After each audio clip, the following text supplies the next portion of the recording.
What if the universe depends on you? This question shakes the foundation of everything we thought we knew. For many years, most people's perception of reality was shaped by the Newtonian model. According to this view, the universe is solid, objective, and entirely independent of you. Everything exists as separate parts. You live in a physical world that stands outside of you. The laws of physics function like a static machine: gravity, thermodynamics, laws of motion. This model says you and nature are on two different sides. Nature sets the rules, and you must obey them. But this idea of separation began to crack at the dawn of the 20th century with the rise of quantum mechanics. For the scientific community of that era, this new perspective was nothing short of a revolution.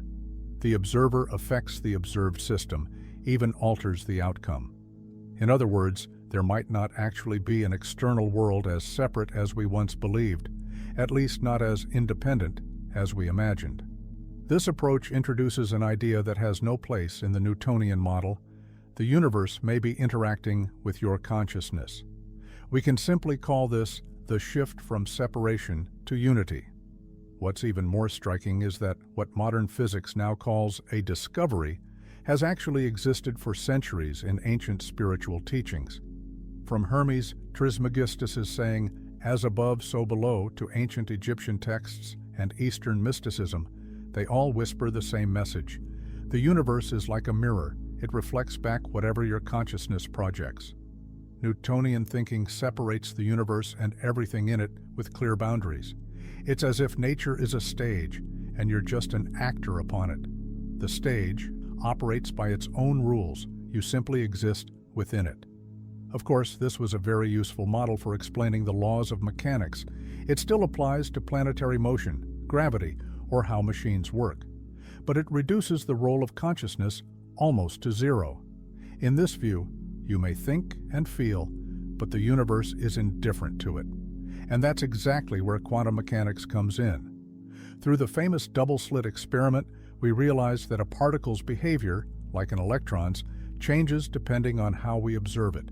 In other words, your consciousness might actually determine whether that tiny electron acts like a wave or a particle. This idea is absurd from a Newtonian standpoint, where the assumption is nature is objective, and we are passive observers subject to its laws. But quantum theory says, no, you are not objective, and the universe is not independent of your consciousness. Although this may sound groundbreaking in modern science, it's far from surprising to those familiar with spiritual teachings. Think about it. Ancient traditions often emphasize that the line between the inner world and the outer world is purely imaginary. If we're inside a dream, how could we separate the dreaming mind from the content of the dream itself? And quantum science now says the dreamer and the dream are intertwined. Maybe this is exactly how reality works, and up until now, you might have given it a separate identity by calling it physics or the laws of nature. The real question here isn't, can the universe exist without you, but rather, how does the universe interact with your consciousness? Because that interaction shapes the entire structure of your experience. Many spiritual sources seem to confirm the discoveries of quantum mechanics, saying, the mind reflects the universe. It's like a cosmic version of a simple truth you already know when you stand in front of a mirror. The mirror won't smile unless you do. Taking it a step further, we encounter theories that suggest everything originates from a single field. Dr. Joe Dispenza's quantum field of infinite possibilities, Neville Goddard's concept of infinite potential in the fourth dimension, or the all described in the Kybalion. They all propose that everything in the universe is interconnected, and that this wholeness merges at the deepest level of consciousness. This is a vision that goes far beyond the Newtonian understanding of separate entities. Can you imagine you're not just a small human, but a conscious source that constantly selects one of the universe's infinite possibilities through your very existence? The Newtonian model says what we call matter is a solid reality, and we are just observers colliding with it. But the quantum view suggests that even matter is essentially made of vibrating possibilities, and consciousness is what freezes those vibrations into a specific form. This opens up an entirely new horizon. At this point, the real question becomes, if the universe is like a mirror, what kind of consciousness are we reflecting it with? Unlike Newton's call to look outwards, quantum physics and ancient wisdom may be urging us to turn inward. In the next chapter, we'll focus precisely on this theme of mirror and reflection, because the idea that what we see outside is actually a light or darkness we hold within ourselves is becoming increasingly compelling. As we move from the Newtonian notion of separation toward quantum physics' emphasis on unity, perhaps the most striking metaphor emerges: the universe behaving like a mirror. When you look into a mirror, what do you see? The reflected image is a copy of your physical presence already standing there. But beyond that, you also see your mood, your posture, maybe the brightness or dullness in your eyes. In reality, the mirror is just a reflector, and its only function is to return the image you offer it. This comparison serves as a bridge between ancient teachings and modern quantum theory. Because the mirror gives a crucial clue about how the universe operates, the outer world responds to what's happening within you. From Hermes Trismegistus to Neville Goddard and Dr. Joe Dispenza, this idea is echoed throughout various spiritual sources. Your consciousness, whether you're aware of it or not, is constantly projecting, and the mirror we call the universe reflects that projection back to you. The mirror does not have a will of its own. Its job is to show you what you show it. Waiting for the mirror to smile while you're frowning is pointless. The mirror will only smile after you do. And it's at this point that the state of your consciousness, your thoughts and feelings, becomes essential. Putting this into practice begins with a simple observation. Let's say you start your day with negative thoughts. Maybe you're feeling down or anxious about the future. On that day, even the people you pass on the street might seem to carry the same somber expression. Even those trying to help may misunderstand you, or at least it may feel that way. If you believe, "I'm just unlucky," you'll start interpreting small mishaps as major disasters, reinforcing a loop that keeps validating itself. This is exactly what the mirror reality describes. The universe is not offering you a fixed negativity out there. Your perspective significantly shapes how you experience events. Now, from a quantum physics perspective, the so-called observer effect might be the scientific expression of this very experience. If electrons or photons change behavior when observed, could something similar happen at the macro level in our daily lives? Modern science hasn't fully answered this question yet, but it's gradually accepting that the link between consciousness and reality is far stronger than previously imagined. When you look in a mirror, it may seem like there are two separate entities, your reflection and you. But this is an emotional or cognitive illusion. When you take a step back, you realize that the reflection and you are actually two expressions of the same essence. When we scale this up to a universal level, it becomes clear that the so-called external world and the self are deeply interconnected. In the spiritual dimension, you are one with the source, and the source is the reflection in the mirror. That source can be referred to as the all, God, or the quantum field. So the idea emerges that where you are, the universe is also. From a scientific perspective, the observer's effect on experimental outcomes suggests that physical laws may not be as external as we've assumed. Experimental data even gives the impression that particles recognize or sense the observer in some way. At this stage, you might ask, so how should I approach this mirror? If you don't like what you see in the reflection, a common reaction is to blame yourself or label external conditions as enemies. But the mirror metaphor reminds us that the root of the problem isn't outside. The color of the reflection comes from your inner state and your level of acceptance. For example, if you constantly say, "I'm just unlucky in this life," the mirror becomes obligated to reflect that belief back to you. What you think, feel, and believe becomes the makeup on the face of reality. That's why many spiritual practices begin with inner transformation. When you start to feel, deep within, I am free, I am abundant, I am full of love, the outer world begins to turn those new feelings into real experiences for you. Some interpretations of the mirror reality view it as a matter of resonant energy frequencies. Emotionally, whatever you feel emits a specific vibration, and the universe is said to present events that match it. Just like tuning into a radio station, you can only hear the broadcast that matches the frequency you've selected. If you're vibrating in frequencies of anger and fear, you'll likely encounter more of the same around you. Conversely, if you're in a state of love and compassion, the brighter sides of life may slowly begin to unfold. This isn't about glorifying positive thinking, but rather about realizing how important your state of consciousness is. Because the mirror even reflects back those silent beliefs you try to ignore. You may say, "I'm happy," with words, but if there's a deep-rooted sadness within, the mirror reflects that core belief instead. In short, when we speak of the mirror reality and reflections of consciousness, this idea should stay with us. The universe isn't a mechanism that tries to make you happy or sad on its own.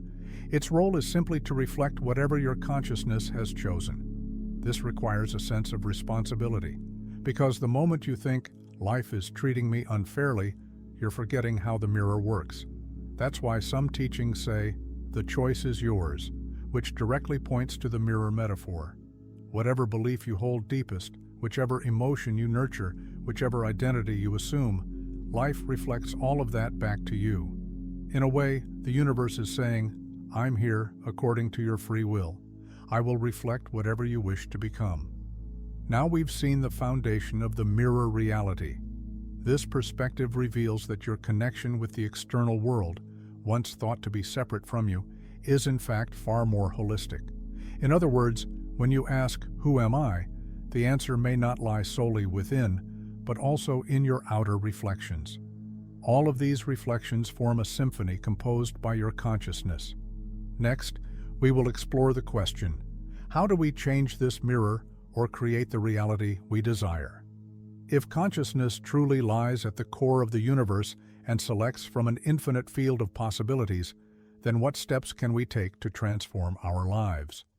In the following chapter, we'll delve deeper into the idea of infinite possibilities in the quantum field, and how to consciously shape what the mirror reflects back to us. In the previous chapters, we encountered the question, if the universe behaves like a mirror, what is the source of that mirror? As we seek the answer, we find that both ancient teachings and modern physics converge at a particular point. This intersection is often referred to in the scientific world as the quantum field, or the field of infinite possibilities. In spiritual texts, it may be called the All, the Source, or the Mind of the Universe. Although the names differ, they all point to one shared idea. At the foundation of reality lies a limitless field of potential containing all possibilities, and our consciousness is in constant interaction with this field. One of the most debated topics in quantum mechanics is the effect of the Schuck's observer on matter. In lab-scale experiments, whether an electron behaves as a wave or a particle depends on the observer's method of measurement. This may seem complex and abstract at the macro level, meaning in daily life. However, researchers like Dr. Joe Dispenza argue that these microscopic findings offer important clues about how consciousness interacts with the universe. Consciousness draws a specific reality from the sea of potentials based on what it focuses on. In other words, whatever possibility awareness observes becomes physical and visible.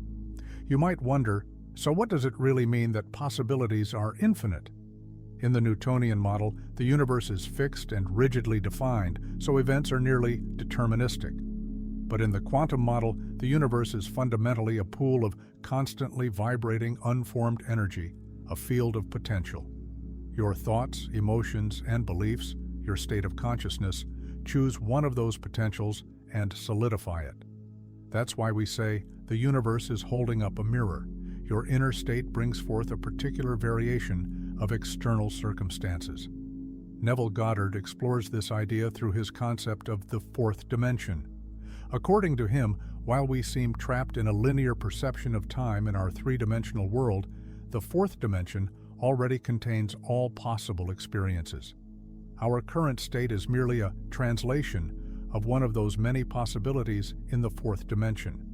So at every moment, we might be choosing a scene from among countless pre-existing possibilities and experiencing it. From a quantum perspective, we can say that this fourth dimension is the field of infinite possibilities. Much like the Kabbalian's definition of the all, it contains all potential outcomes from the past, present, and future. But which of these potentials actually becomes real depends directly on who you are, what you feel, and what you believe. Here lies the most striking point.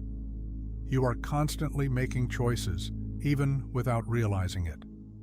How do you define your identity? What do you believe about yourself? What emotions do you spend the most time in? All of these determine, even semi-consciously, which possibilities you open the door to in the quantum field. So if there's a deep-rooted belief inside you that says, "I'm always unlucky," the potential timelines filled with misfortune in the fourth dimension become more visible to you. On the other hand, when you cultivate a belief like, "I am already free, wealthy, healthy," then possibilities filled with freedom, wealth, and health may begin to appear in your three-dimensional reality. The key word here is "may begin," because even though all those infinite potentials exist instantly, in our 3D world, the linear flow of time might cause some delay before those outcomes appear, just like ordering a package and waiting for delivery. But this waiting doesn't have to weaken your belief that the potential already exists. Many people think of quantum mechanics as simply weird behavior of tiny particles, and so they wonder, how can I apply this to my daily life? This is precisely where ancient spiritual teachings can guide us. For thousands of years, such as in Hermetic philosophy, which emerged from Hermes Trismegistus, it has been said that everything is mind, and the outer world is a reflection of the mind. Quantum mechanics now expresses this in scientific terminology. The observer influences the outcome of the system. Consciousness shapes energy. These explanations go beyond theory. They offer a perspective that can transform the quality of life. For example, waking up in the morning and saying, "This universe reflects my inner state," may lead you to perceive the events of the day differently. When you realize that the conditions you thought were fixed are actually ready to transform into other shapes in the quantum field, you may feel less like a victim and more like a creator. Now you might be asking, so where does time come into play? How is it that all these infinite possibilities exist, but I only see one? In the next step, we'll take a closer look at time's role in this equation, and how the fourth dimension may actually offer a reality beyond time. Because when we understand the perception of time, it becomes easier to grasp how the universe responds with delay and where exactly our power of choice resides. The quantum field stretches out before us like a vast ocean, and where we sail is up to your skill as a captain. On this journey, remember that wherever you steer your consciousness, the waves will carry you there. When we speak of the infinite possibilities of the quantum field, it's inevitable to question where the concept of time fits in. In everyday life, we perceive time as a linear and absolute line, past, present, and future. Clocks, calendars, moments lined up one after another. However, ancient teachings suggest that time is actually an illusion, and that on the level of consciousness, it can be transcended. Modern physics, especially through quantum mechanics and the theory of relativity, is increasingly recognizing time not as a fixed reality, but as a measuring tool. Neville Goddard's concept of the fourth dimension aims precisely to expand our linear perception of time. According to him, while living in our three-dimensional world, we appear to move through time, experiencing events in a sequence. Yet, in the fourth dimension, all potentials exist simultaneously. When we select any scene from this sea of potential, we then experience it along a timeline in 3D. Ancient teachings express a similar logic when they say, there is no time, only an eternal now.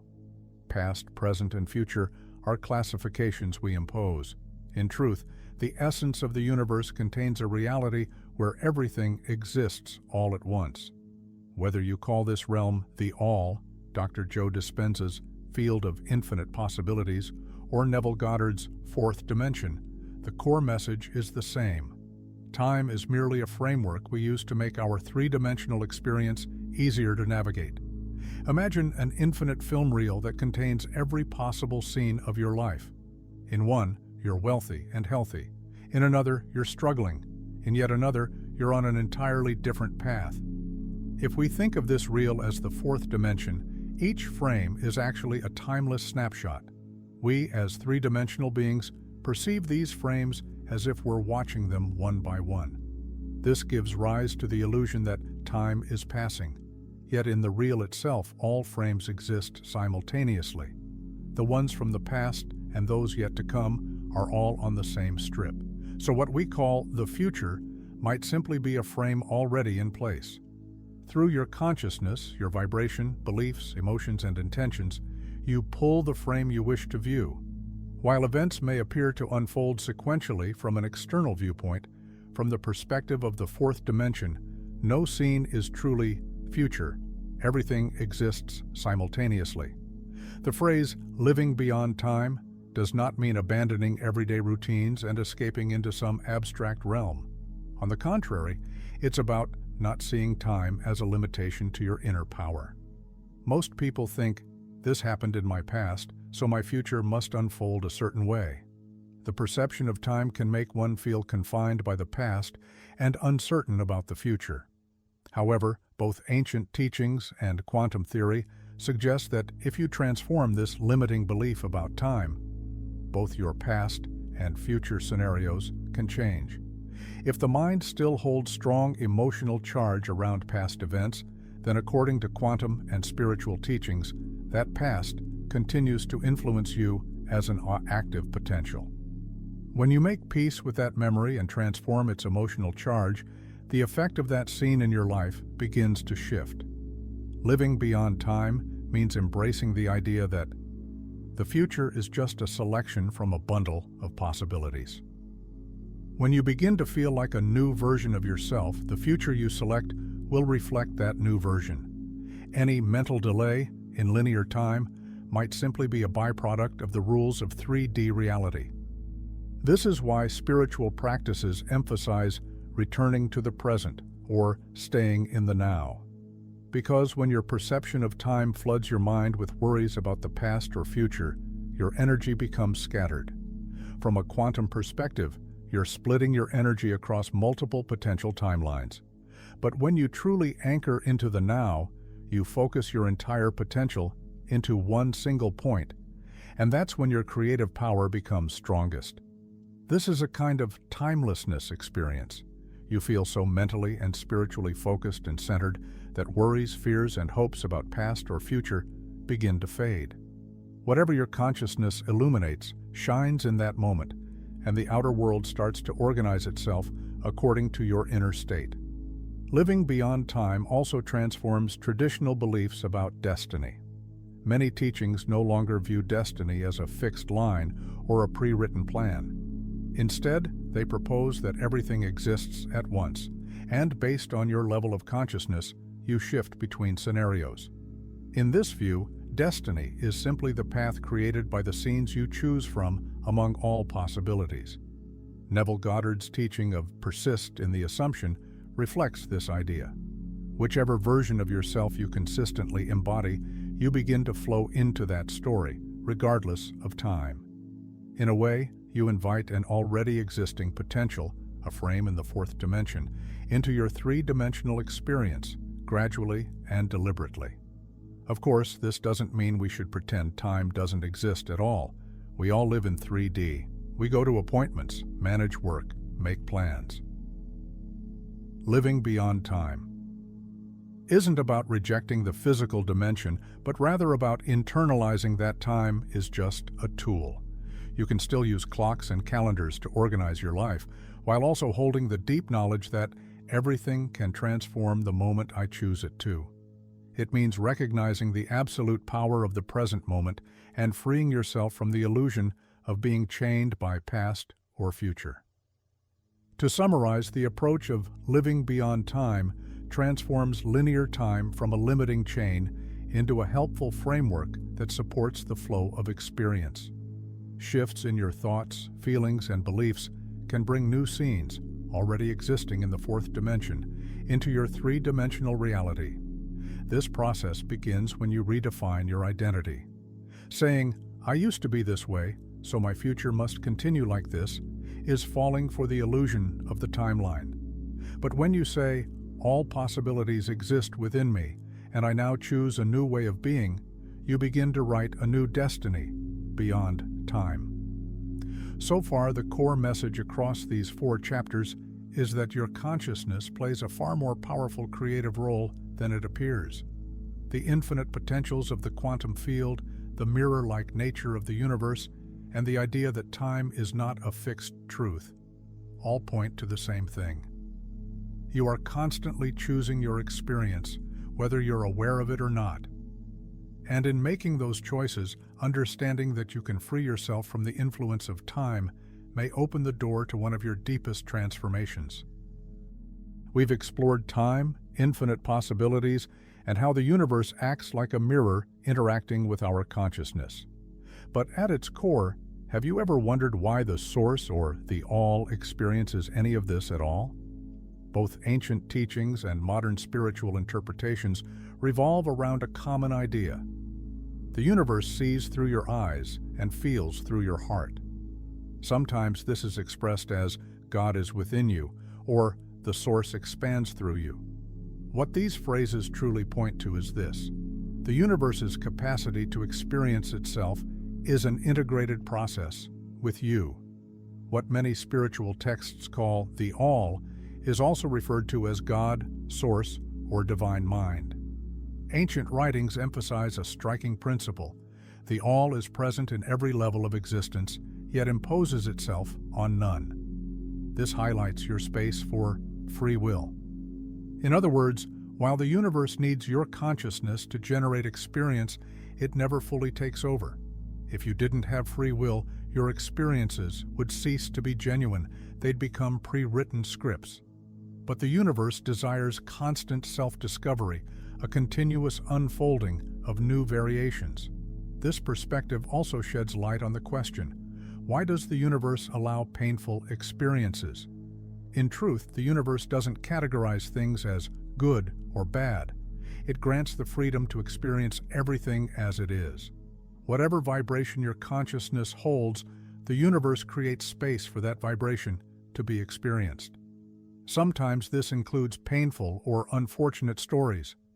But no matter what, the All never interferes with your exploration, because doing so would contradict the nature of creation itself. Many spiritual traditions propose that we are born under a kind of veil of forgetting.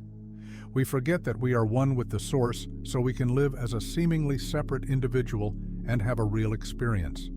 Without this forgetting, there would be no true fear, no curiosity, no excitement, because we would already know the whole game.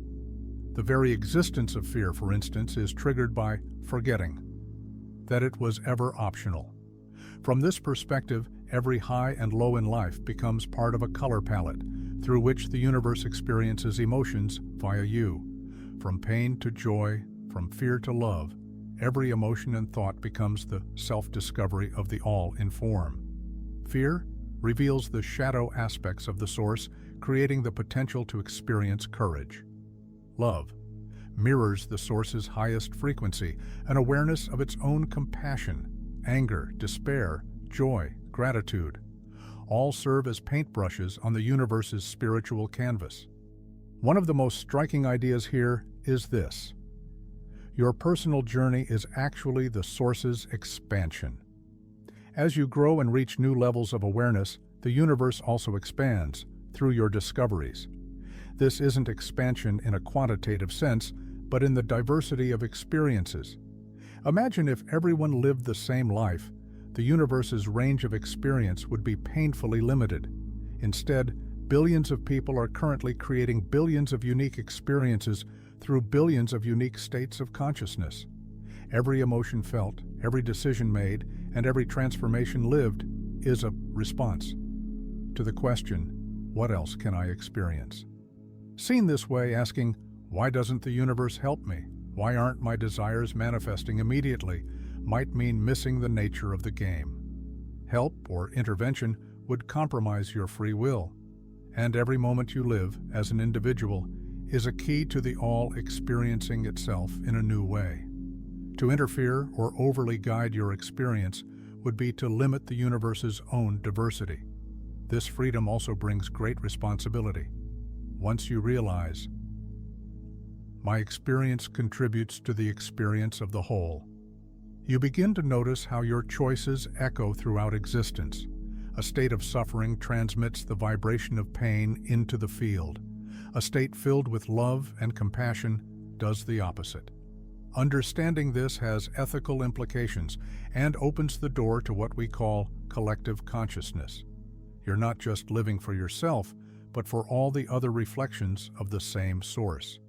That means your experiences are always part of a shared energetic field. In this light, you're not just living a small life, you're actively shaping collective reality as a fragment of the universe. As the classic metaphor goes, a butterfly flaps its wings and it changes the weather on the other side of the world. A small shift in your consciousness might trigger a chain reaction that transforms the life of someone you've never met. Ancient wisdom often points to enjoying the experience as the true purpose of the universe.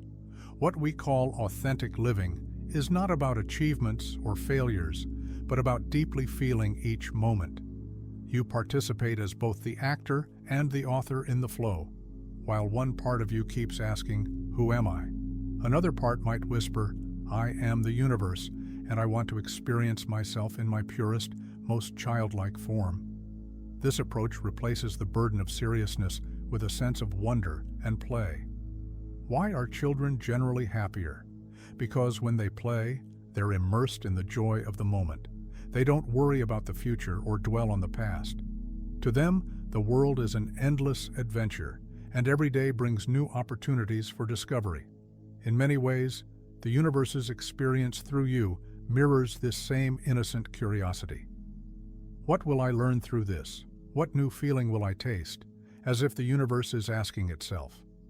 To sum up this chapter, the universe branches out its life experience through you, creating new forms of thought and emotion. And with your free will, you have the ability to choose which experiences you want reflected in the universe. This introduces a balance between responsibility and joy. Because while all suffering, struggle, and joy are collected in a shared energetic pool, your conscious choices can help make the universe's experience more colorful. This freedom might offer you far more power than you realize, and that power becomes clearer when you shift from asking, what is the universe doing to me? To, how is the universe experiencing itself through me? In the next chapter, we'll explore how to bring this universe Tosca unity into practical daily life, and how to transform the unsettling sense of simulation into something empowering. Remember, because you exist, the universe has one more way to reflect its own light. In previous chapters, we talked about how the universe experiences itself through you and how you contribute to this process of creation with your free will. But here comes a crucial question. If we possess such a powerful and unified consciousness, why do we so often find ourselves feeling helpless, limited, or even suffering in daily life? This is where the ancient metaphor of amnesia enters the picture. Ancient teachings suggest that when the soul or consciousness dives into the earthly experience, it forgets its unity with the source and begins to perceive itself as separate and limited. This has been interpreted as a kind of veil of forgetting or even voluntary brainwashing. And the purpose? To create an authentic game and a real adventure. When we hear the word simulation, We usually think of computer games or virtual reality.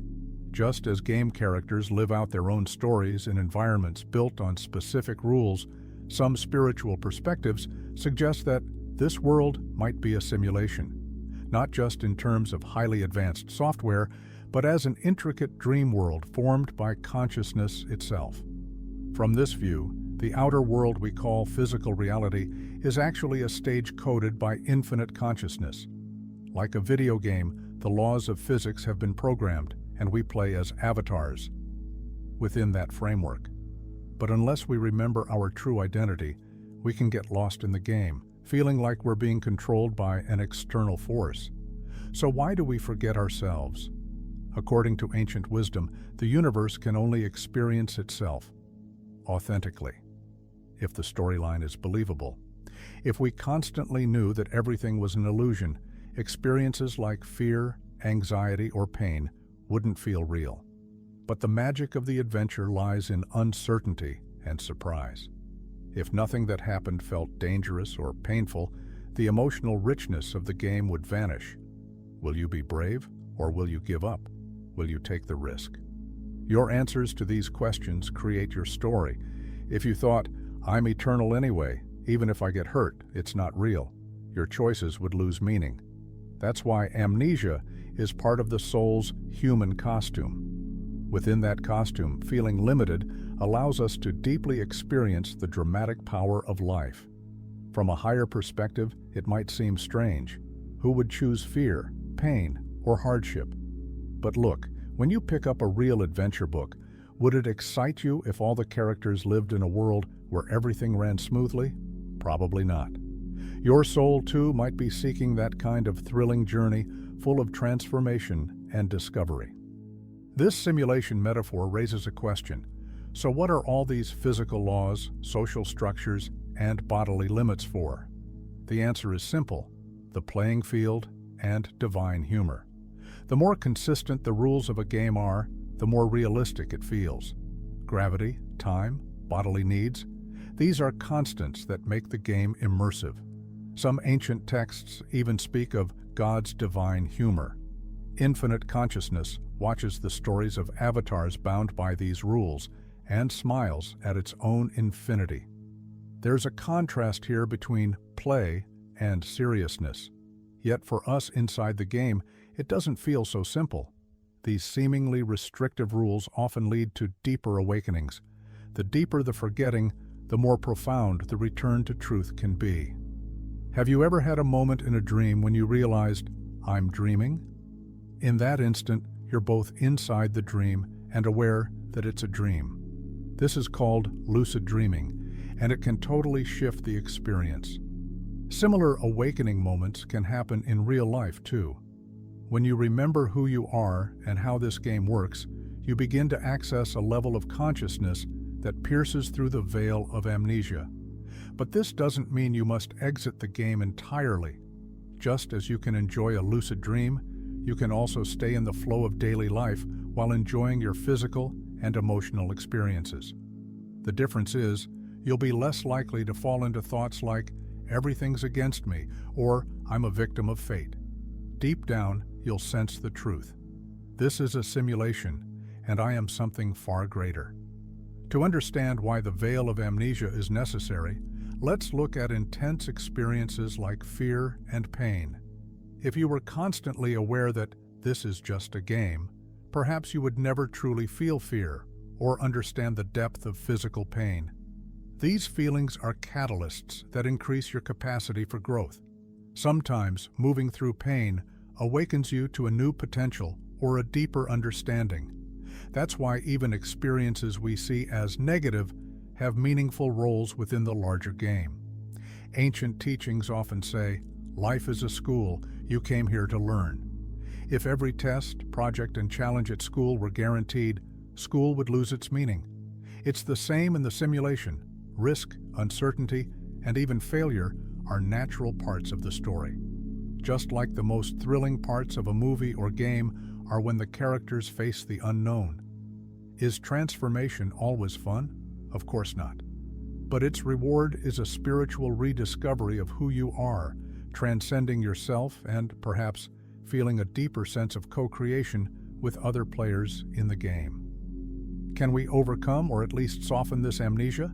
Is a frequently asked question. In fact, all spiritual practices, meditation, mindful awareness, prayer, energy work, aim to thin the veil. Getting to know yourself more deeply, going beyond your thoughts and emotions, noticing the silent witness within, all of it is a journey toward answering the question, what role am I playing in this simulation? As you move forward on this path, even if you don't fully wake up or leave the game, your sense of control expands. You become clearer in thought, more able to observe your emotions instead of being ruled by them, and more connected to your identity as a part of the universe. This gives you insight into the simulation, and the more you remember, the more your true self shows up in the experience. The simulation reality and amnesia concept paint a picture where responsibility and freedom are deeply intertwined. When you believe you are small and powerless, the game feels like it's happening to you. But when you realize, wait, I'm one of the designers of this stage, you begin to interpret the rules through new eyes. This is the gateway to courage and exploration. In the next chapter, we'll dive into the subject of personal transformation. Within the simulation, how is it that, regardless of external conditions or past stories, people sometimes suddenly step into entirely new realities? Is this like leveling up in the simulation, or a deeper recognition of the infinite source behind the veil? The answer may lie in your own experience. And remember, every time you come to know yourself, you dive deeper into the simulation itself. Quantum field, infinite possibilities, amnesia, and simulation. Understanding all these concepts intellectually can be thrilling at first, but sometimes we can't help but ask, do these ideas really work in my everyday life? I began my own inner journey with a similar curiosity. At first, none of it made sense, especially phrases like, the universe mirrors you, or you can choose from infinite potential, felt like cruel jokes considering the deep sense of confinement I was experiencing. But it was exactly at that point that I discovered life's greatest tests often open the door to our greatest awakenings. There was a time in my life when I was fully immersed in a scarcity mindset. I wasn't financially secure, I was dissatisfied with my job, and every day felt like a burden. From the outside, my friends would say, your situation isn't that bad, but I constantly felt like I was lacking something. The ironic part is, I actually had decent opportunities. For instance, my apartment building had a fully equipped gym that was free to use, yet I never even stepped foot inside. I'm too tired. I don't have time. What's the point? These excuses only drove me deeper into the corner. I later realized that what kept me from using that gym was the feeling of being trapped. I was living in a kind of mental prison, and being mentally confined blinded me to the opportunities around me. Thinking nothing ever works out made me ignore even the smallest blessings. Maybe this was just another form of the amnesia veil. I had forgotten how powerful I actually was and locked myself into a tiny cage. Then one day, by coincidence, or maybe as an answer from the mirror, I came across Neville Goddard. I was already familiar with many spiritual and personal development sources online, but Neville's words struck me as radical. The outer world is a reflection of your inner state. Whatever identity you feel within, that's the version of reality you'll experience. These sentences seemed too sharp at first. Until then, I had been living with thoughts like, my situation is caused by others, my environment is holding me back, it's not my fault. But part of me also wondered, what if these words are true? What if the identity I carry in my mind is what's creating my world? After all, if I constantly felt imprisoned, maybe the universe was reflecting imprisonment back to me instead of freedom. I tried to reject that idea out of fear, anger, and resistance, but the thought kept returning. Maybe this mirror is showing me a replica of the trapped feeling I carry inside. So I sat down and asked myself, what kind of life do I truly want to live, and what would I feel like if I were living it? The answer was clear: freedom, joy, and ease. Then I tried a small exercise inspired by Neville Goddard's idea of living from the end. I visualized a scene waking up energized in the morning, working on projects I enjoy, being surrounded by positive people, and not being burdened by financial worries. While imagining this, a voice inside me said, "Who are you kidding? Just look at your reality." But this time, instead of silencing that voice, I simply observed it. I realized the feeling of "who am I to live such a free life" was actually a deeply rooted belief of mine. There was also a core perception that the universe is separate from me and I'm just a victim. But Neville was saying, your state of consciousness creates your outer reality. That day, I made a decision. The victim identity I've been carrying doesn't serve me anymore. It wasn't a huge breakthrough, but it was the first seed. At first, nothing changed out there. Same job, same people, same surroundings. But I began occasionally returning to that small feeling of freedom. I started saying to myself, I'm already free. I can feel it somehow. Slowly, the negativity in my mood began to fade. I found myself waking up with more energy. It felt like an inner voice was telling me, go check out the gym, open yourself physically and mentally. I went, ran on the treadmill for half an hour, and while doing it, I realized how many excuses I'd been feeding myself for years. Interestingly, the universe didn't instantly reward me with financial abundance.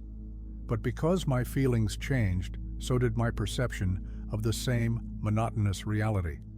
Instead of seeing same meals, same decor, same city, I began noticing small beauties. And this noticing somehow started bringing new opportunities. A friend mentioned a new project, and instead of rejecting it with, "That's not for me," I was open to it, because my self-image had shifted from someone trapped to someone open to learning and freedom.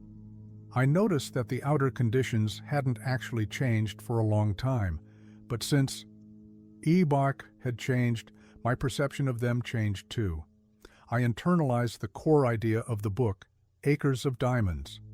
A man searches distant lands for treasure, not realizing there are diamonds buried in his own backyard. I too had diamonds around me, but the eyes that said, I have nothing, everything is hard, couldn't see them. Seeing the truth began simply with becoming aware of their existence. Had I continued feeling trapped, I might never have opened the door to new possibilities. But the shift in my state of consciousness either attracted those opportunities or helped me finally see what was already there. This must be what we mean when we say the universe is a mirror. Whatever you focus on within, you start finding outside. The most striking part of this personal transformation wasn't that some miracle happened externally, but that something small started blooming within me and kept growing. I didn't suddenly become rich overnight or land my dream job, but the victim identity inside me slowly gave way to a version of me that was more free, proactive, and aware of my worth. I noticed I was no longer afraid to apply for higher positions or explore different industries. Even when I faced small challenges, I thought, maybe these are just pushing me to find more creative paths. And that, right there, was the concrete reflection of a changed consciousness. Looking back now, I wish I had understood the mirror principle instead of blaming external conditions or a cruel fate. As long as I carried insecurity, fear, and limiting beliefs inside, I was also shutting down the potential the universe could offer me. Thanks to guides like Neville Goddard, I finally understood, however I see myself, that's how the world responds to me. And as I changed that self-image, my outer reality began to change too. Of course, I'm still learning, and challenges still arise. But even the concept of challenge has a different meaning for me now. Instead of thinking, here I am stuck again, I ask, what can I rediscover here? This change in attitude spreads a kind of energy that opens doors instead of closing them. Ultimately, even though this story is mine, it reflects a shared transformation journey experienced by thousands, shifting from scarcity to abundance, from helplessness to freedom, from fear to courage. It's not as mystical or impossible as it seems. The real key is taking the mirror metaphor seriously and changing the reflection within first. Because when you change, so will your mirror. In the next chapter, we'll dive deeper into how this personal transformation connects with the acres of diamonds metaphor, and how what we call the outer world is often something that's been waiting inside us all along. Remember, even if we sometimes get lost behind the veil of forgetting, once we make peace with our inner world and shift into a new vibration, this game can start to respond with unexpected beauty. How much of our true potential do we actually see? This question lies at the root of nearly every experience we go through, from freedom to captivity, from abundance to scarcity. And right here, the famous story by Russell Conwell steps in, Acres of Diamonds. This story symbolizes in a powerful way how we often fail to see the most precious treasures sitting right under our noses. In the tale, a simple farmer works tirelessly on his land. But after hearing rumors that diamond mines are being discovered in other places, he begins to wonder, why can't I be lucky like that? Slowly, he starts to believe that his land is worthless. After all, he's never seen a single shining stone. Nothing in the soil suggests the riches he dreams of. In despair and frustration, he sells his land and sets off in search of a truly valuable place. He roams from land to land for the rest of his life, never finding the diamond mine he imagined, and eventually dies in poverty. The ironic twist? The person who bought his land soon discovers some strange, glimmering stones in the field. Upon further investigation, it turns out the property holds one of the world's richest diamond deposits. The treasure the first farmer never saw had been lying in his own soil all along. At first glance, Acres of Diamonds seems to offer a simple message. Don't go searching far and wide before exploring the treasure in your own backyard. But when we look at it through the lens of quantum theory and consciousness, we can see a much deeper meaning. 1. Ignoring inner value. Just like the farmer missed the diamonds, we often overlook our own internal resources, our talents, passions, and excitement, while searching for miracles out there. A thought or skill that seems ordinary to us may hold incredible potential for others. 2. Scarcity mindset and opportunity blindness. By thinking, there's nothing valuable on my land, the farmer cultivates a scarcity mindset in his own mind. This belief blinds him to the treasure sparkling in plain sight. We do the same in our lives. I have no talent. My resources are limited.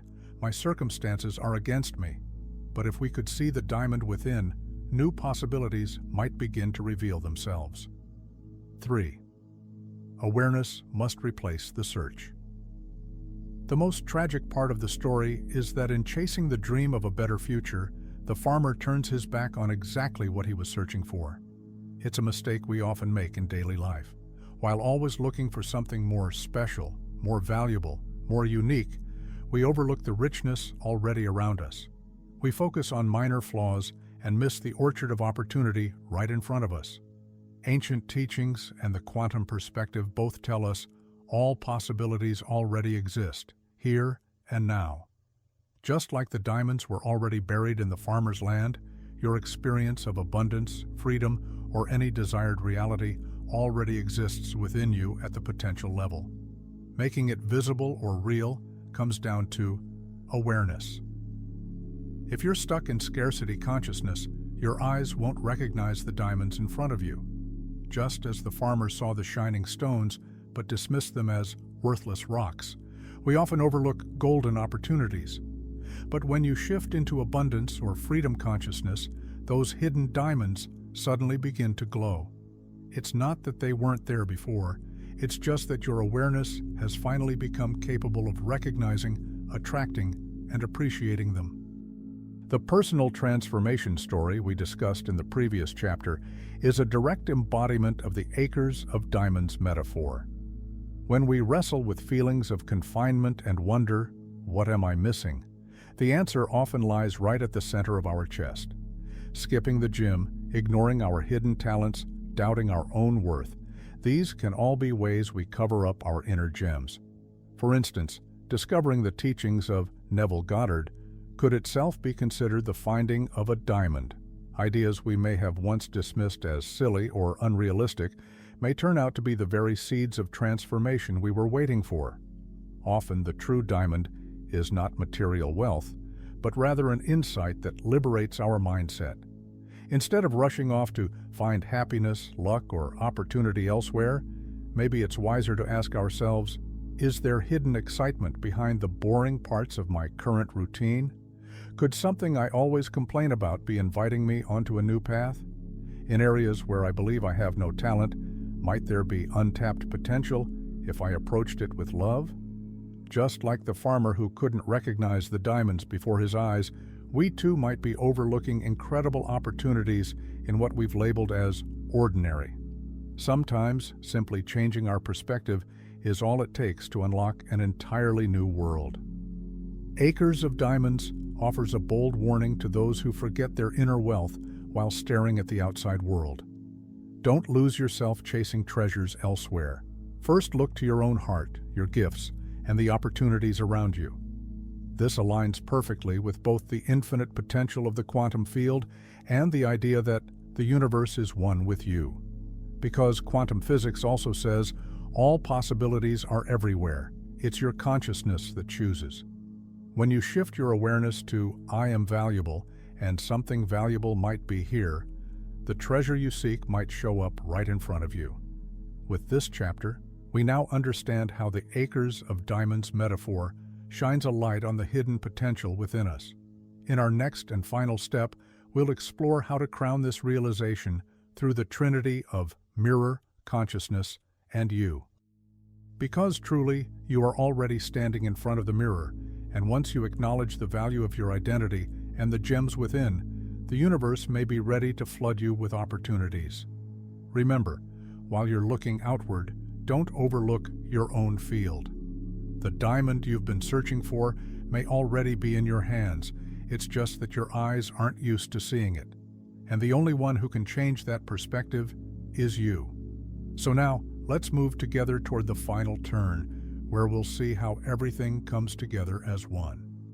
We've come a long way, starting from the questioning of the Newtonian model, moving through the quantum field and its infinite possibilities, exploring life beyond time, the simulation concept, personal transformation stories, and finally, the acres of diamonds metaphor. All these themes ultimately converge at a single point: the mirror, consciousness, and you. We've learned that the universe operates like a mirror. This mirror reflects the emotions, beliefs, and identities we carry within ourselves, projecting them outward as our reality. It doesn't reflect an object, but rather shines a light on your deepest state of consciousness. That's why, instead of asking, "Why is this happening to me?" it might be more accurate to ask, "What am I holding within that the mirror is showing me?" Because the mirror never takes initiative. It simply responds to your posture, your feelings, and your choices. Both quantum physics and ancient teachings emphasize that consciousness holds access to an infinite field of choices. Your thoughts, emotions, and beliefs shape not only how you perceive the material world, but also which potential storylines unfold in your life. This formation simultaneously brings both freedom and responsibility.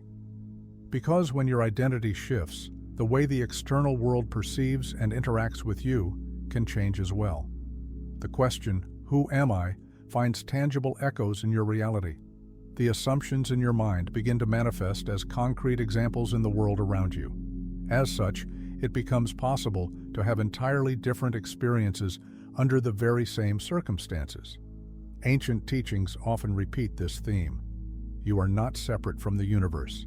The universe experiences itself through your consciousness.